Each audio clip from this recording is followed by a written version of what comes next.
Hey, I'm Jim Sear. And I'm Jocelyn Uat. And you are listening to the Avoiding Chores podcast. Where we're talking about the year of my sweet 16, 1983. That was 1983. That was my sweet 11. No, that's the summer of 83 is when I turned 16 years old. And I don't know, there's something about 16, right? I still don't understand it, but there's something about it. Oh, absolutely, absolutely. So, folks, if you're listening, you don't know what we're talking about, go back 4 episodes. We were starting to talk about what was the best year of the 80s, because it was the resurgence of the 80s and Stranger Things and all that stuff. And then we decided to do an entire series focusing on each year of the 80s. We're up to 1983. And like I was saying to you, Jocelyn, earlier, in 1983 was the year where I was starting to become more self-aware than usual. 11, starting to get a little bit more notice in pop culture.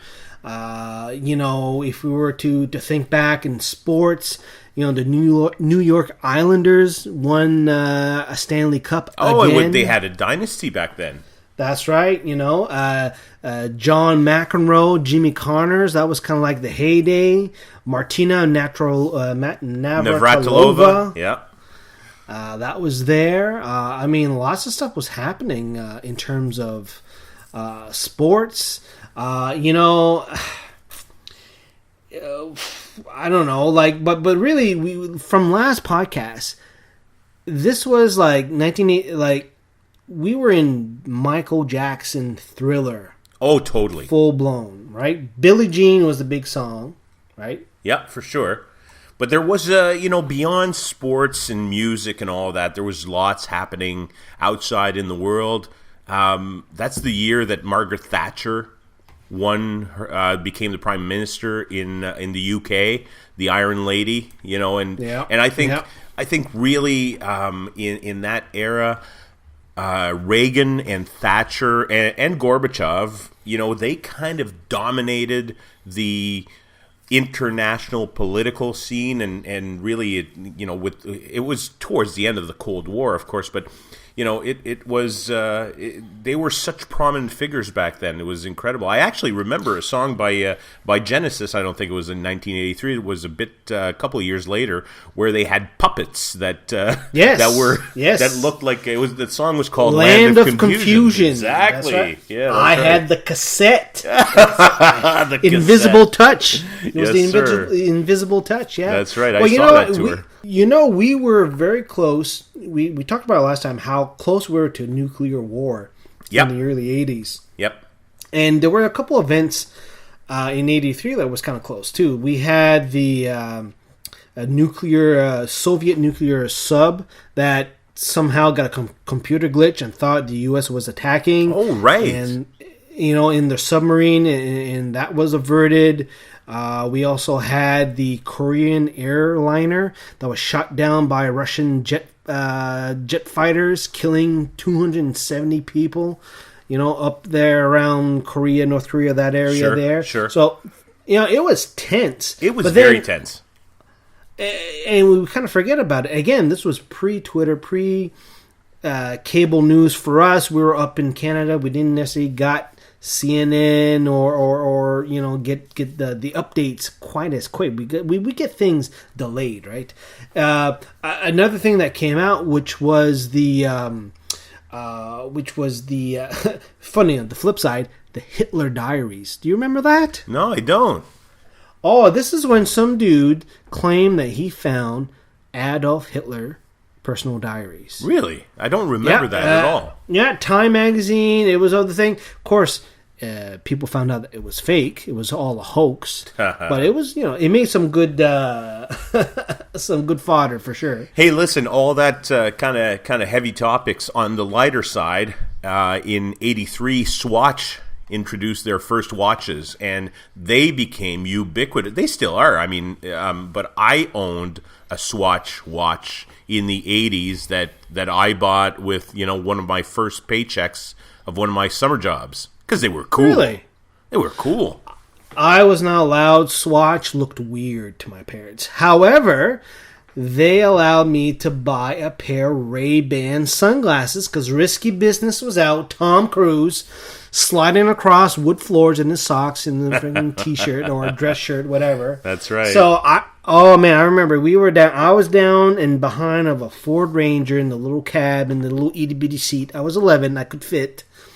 Driving down in Maine to LL Bean, going into LL Bean and finding a pair of aviator Ray-Ban glasses. I bought those and had those for a few years and until a sad accident. But you know what? Ray-Ban's huge in '83.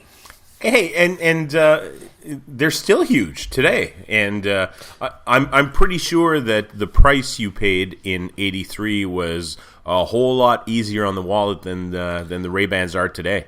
Oh my God! Well, I was able to pay for it myself back when I was 11. So yeah, there you go. That tells you everything right there. Tells you everything. Now, although I am looking at Ray-Ban, if people will go to avoidingchores.com, there's the little store section here.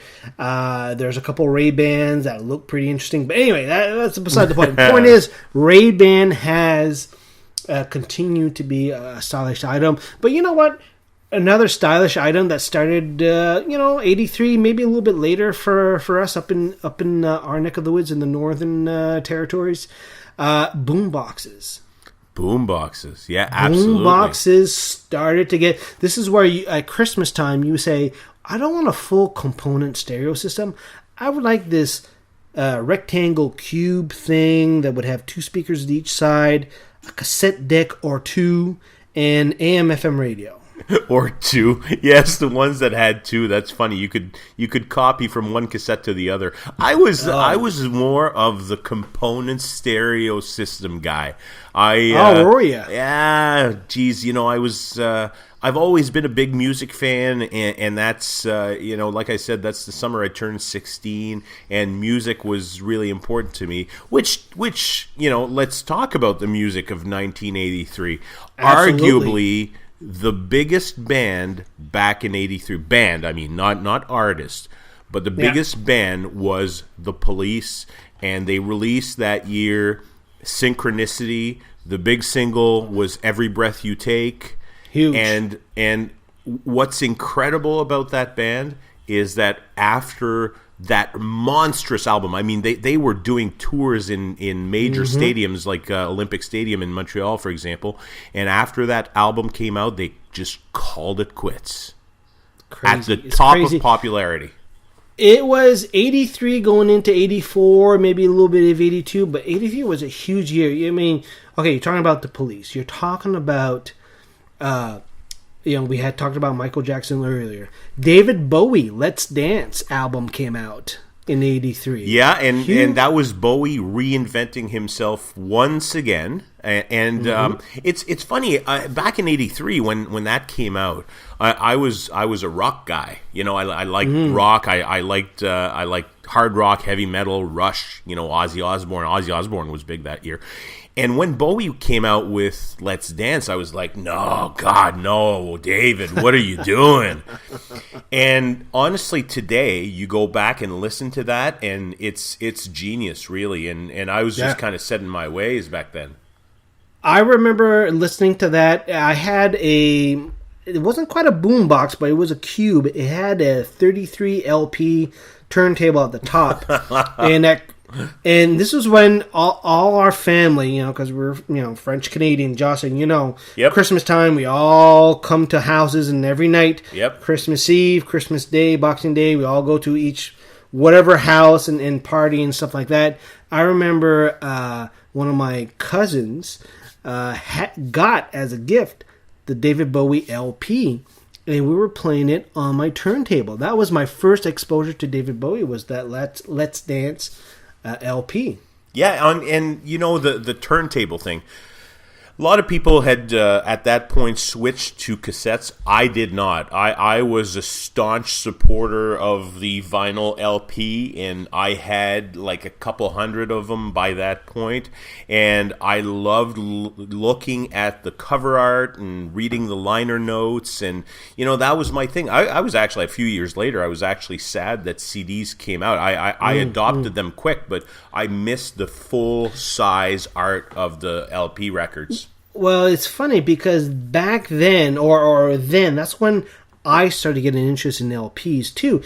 But I was introduced to cassettes kind of first. Well, actually, my first recollection, it was in that weird time between 8-track and cassette, 8-tracks, and double albums. So the albums that I remember that I still had and I was playing was an Alba double album set.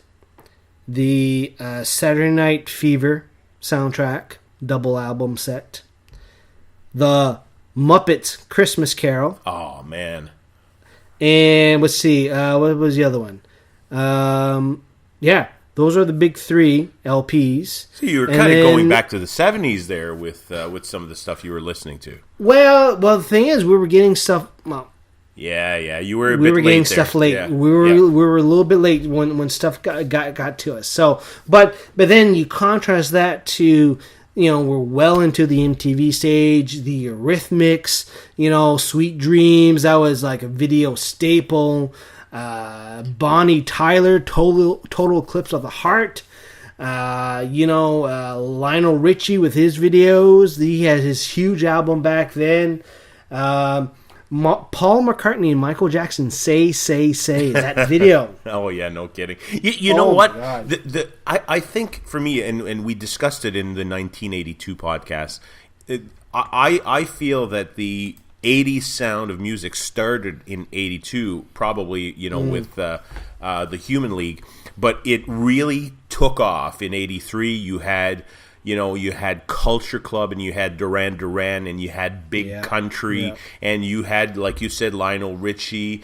And it was really that time where that 80s sound, dominated by a lot of keyboards in a lot of ways, but also with kind of some weirdness attached to it here and there, Boy George of Culture Club and Annie Lennox of the Eurythmics, and when she came out and it was like she's clearly a woman, but it was so interesting, interesting.